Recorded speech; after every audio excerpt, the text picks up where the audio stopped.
आज गोटे विशेष गौरवर दिन अटे जो झड़ झांझी खरा लोके घर बाहर नहांती यही समय आपण माने पाद काढ़ी विद्यालय मंगल पाई छात्र छात्री मान उन्नति पाई समस्त को सामने बसी पितामाता अभिभावक को प्रणाम जनाऊँ अवसर में आउ कुनी कुनी छात्र छात्री मान को स्वागत जनाऊँ। तो सर्वप्रथम अभिनंदन और शुभेच्छा जनइबी। आपण माने जानिथिबे गत किछि दिन पूर्व यही विद्यालय माननीय श्रीयुत जिलापाल महोदय ठारू best kitchen garden school award सम्मानित होती। यही अवसर में समस्त को शुभेच्छा जनइबी। प्रधान शिक्षक उद्यम बेस्ट किचन गार्डन स्कूल जमीती सार कहले खाद्य जमीती खाइबा सेमिति हमर मन रहिबो खाइबा उपरे मानसिक उन्नति निर्भर करे आ ए दिगरे विद्यालय ध्यान दोछि एटा निहाती गोटे गर्व और गौरवर विषय। तापरे जमीती सार माने आगु कहले चारिटी स्तंभ अछि विद्यालय जमीती सामने बसचंती कुनी कुनी छात्र छात्री माने से माने प्रथम स्तंभ तापरे आउटी का पछक जदि चली जीवा पिता माता अभिभावक आउ गोटे स्तंभ विद्यालय शिक्षक वृंद तापरे सरकार जदि चारिटा जमीती घर पाई चारिटी खंब पिलारटा जरूरी अटे नले घर भांगी जीव भुसुड़ी जीव से कौन हो पेरेंट्स को मु देखे ये सरकारी विद्यालय सरकार काम अटे आमर किसी दायित्व ना कर्तव्य नहीं। आग गाँ मान विद्यालय थिला गाँ रे लोक माने विद्यालय तैयारी करथिले जने शिक्षक आणुथिले तांको खाइबा रहिबा किछि पैसा खर्च देकी गाँ विद्यालय सब निजर बोली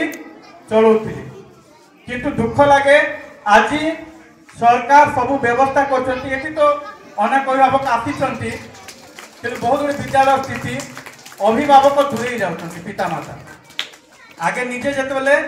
सबू दायित्व नथिले निज स्कूल एबे सरकार स्कूल गला किंतु एही कार्यक्रम उद्देश्य देखंतु पेरेंट्स एज पार्टनर्स माने आपण ए विद्यालयर अभिन्न अंग अटंती निजको दूरे रखंतुनी समय पाइले मासकु थरे आसंतु सार मानक सहित कथबार्ता हूँ पिलार पाठ पढ़ा विषय रे कहीं मु भी जन शिक्षक अटे शह शह पिला अच्छा समस्त नजर जीवनी आउ जिते जन पेरेंट्स आसती पचारती मो पुआ केमी कर मो पुआ को देखी 50टा पिलारे तांको छुआ मो नजर को सामना को आसीज जमी हो तो आपण समय बाहर करंतु कारण पिला मानक पाठ पढ़ा पिला मानकर उन्नति ठू बेसी बड़ काम आ दुनिया रे किछि नै। आपण घर सबुदिन सब किछि ना किछि काम रहुछि जेमिति आज आसिले अलगा दिन भी आसंतु आउ गोटे जिनिस होछि विद्यालय परिचालना कमिटी गुरु दायित्व रही जेमिति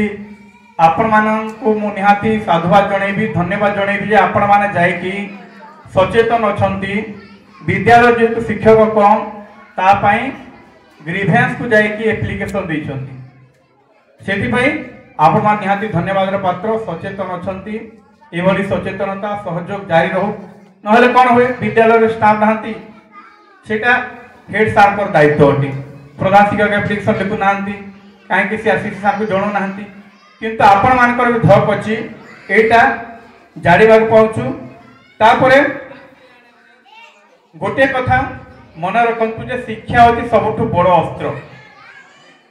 education is the most powerful weapon to change the world. आम जदि दुनिया को बदलवा चाहूँ निज को बदलवा चाहूँ घर को पारिवारिक स्थिति को शिक्षा बिना कौन प्रकार कौन परिवार स्थिति बदल ना शह शह वर्ष लागू किंतु थरे गोटे परिवार गोटे व्यक्ति जदि शिक्षित हो जाए से परिवार को देखु आपण गाँव में देखुवे साई पड़ोसा देखुवे परिवार स्थिति जदि बदली केवल शिक्षा पाई जदि शिक्षा जो पहुंची ना आज भी से पूर्वपरी अच्छा। तो मु अनुरोध रखी अवसर रे पिता माता अभिभावक को जे टिके कष्ट हम जेकोसी काम परिश्रम अच्छी आपण टी कष्ट करंतु असुविधा हो पिलांकु प्रतिदिन विद्यालय को पठांतु। एबे देखंतु बाहागर सीजन आछि जोटा निहाती घरोई बाहागर परिवार बाहागर सेठी एटेंड हेले अलगा कथा किंतु गाँ गंडा एबे सीजन सेशन आरंभ हो गलानी। गोटे कथा आपण जानि रखंतु परीक्षा सरी गले